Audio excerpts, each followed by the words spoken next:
Nagpur police आयुक्तालयातर्फे आयोजित माननीय police आयुक्त साहेब डॉक्टर रवींद्रजी सिंघल सर यांच्या संकल्पनेतून ऑपरेशन थंडर अंतर्गत anti drug awareness week programme हा दिनांक 20 जून ते 26 जून 2025 दरम्यान आयोजित करण्यात आलेला आहे।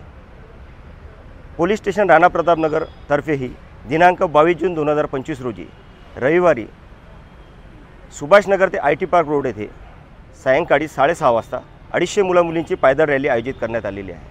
तसेच नुक्कड नाटकाचे सादरीकरण IT पार्क रोड व कंपनी आवारात ठेवण्यात आलेले आहे। त्याचप्रमाणे दिनांक 24 जून 2025 रोजी ॲलन इन्स्टिट्यूट येथे तज्ज्ञांचे मार्गदर्शन लाभणार असून शैक्षणिक संस्थांमध्ये निबंध स्पर्धा घेण्यात येणार आहे। तरी राणा प्रतापनगर पोलिसांतर्फे आपणास आवाहन करण्यात येते की ऑपरेशन थंडर अंतर्गत सर्वांनी जास्तीत जास्त संख्येत अँटी ड्रग अवेअरनेस वीक प्रोग्राममध्ये सहभाग घ्यावा। जय हिंद।